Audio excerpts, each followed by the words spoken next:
Many of you... Wait, make sure the camera people and everybody are ready. Action.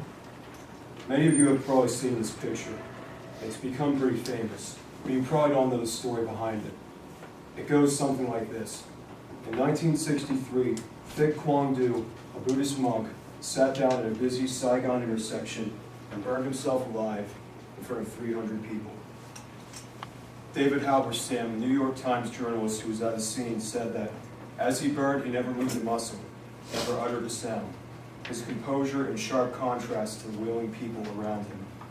Thich Quang Du committed suicide to protest the oppressive South Vietnamese government. Thanks to his sacrifice and the sacrifice of many other Buddhists, public opinion turned against the South Vietnamese government, and the media forced the United States to stage a coup and overthrow the current president. This was an example of the power that journalism had in Vietnam. Vietnam is a divisive topic, and I'm not here to try and make a comment on whether we won or whether it was worth it or anything like that. Instead, with the research I've done, I simply want to present the role that media had in that conflict and the consequences of that role. But first, we need to take a look at how media changed in Vietnam compared to other conflicts. During Vietnam, journalism became a major political force. It was the first uncensored war.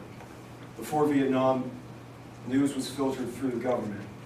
This gave them the opportunity to twist the facts to rile up support for the war and to make it seem like the government was winning. Now journalists were free to portray the truth about issues such as racism, drug abuse, combat conditions. In an interview with my uncle Luther, who I interviewed for this speech, he said that the news seemed more honest during Vietnam, later in the war at least. Journalists were also now free to weave their own biases into their news to get readers. Journalism also came to be able to influence politics. A good example was the story from the intro. Without the media pressure on the United States, they would have never felt the need to throw the coup to overthrow the South Vietnamese regime. TV also became very powerful during this period. It was much more convenient to sit down and watch the nightly news after a hard day's work than it was to pay money and take time to read a newspaper or a magazine. People could also see what was happening directly instead of just reading about it, which could create a stronger impression. Daniel Holland writes in The Uncensored War, TV changed the political dynamics of war so that no TV war can long retain support. And although many of us would consider freedom of press a very good thing, it proved to be disastrous for the military in Vietnam. Freedom of press was a major contributor to the U.S.'s withdrawal there. Initially, the press and the government had a good relationship. It was kind of reciprocal. The press would avoid asking tough questions, while the government would allow the press freer access to the battlefield and to military documents. Eventually, however, the two kind of grew apart. Political independence became something of a virtue for journalists. Focus shifted away from portraying soldiers in a sympathetic light to focusing on the controversial details of the war. And slowly, this eroded public confidence in the government. But it wasn't until the Tet Offensive that public opinion took a nosedive. The Tet Offensive was an attack in 1968 by Viet Cong rebels on key military objectives in South Vietnam. The Tet Offensive was a complete military failure for the communists, but it ended up being a propaganda success. The news depicted it as a bloody stalemate when in reality the United States walked away as the clear winner. For example, it was said that 26 communists had successfully infiltrated the Saigon embassy, when in reality none of them actually made it. Still, protests broke out across America. No one had any confidence in the government anymore. And again, like I said before, public support for the war went way down. You had two kinds of news that were really at odds with one another.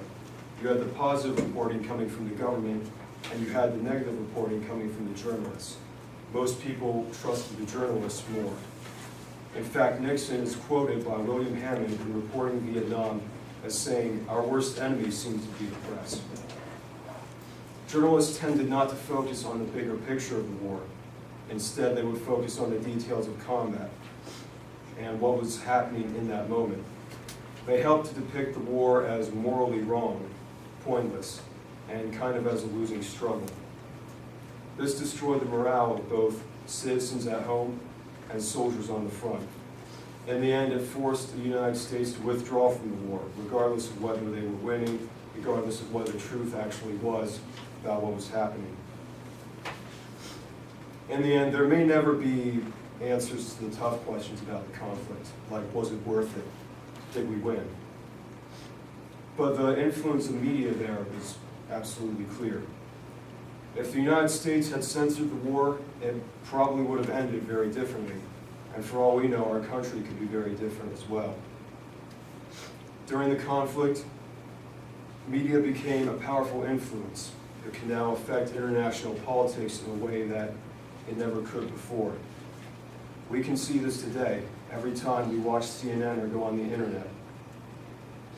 Journalism is a great thing because it's our window to the world.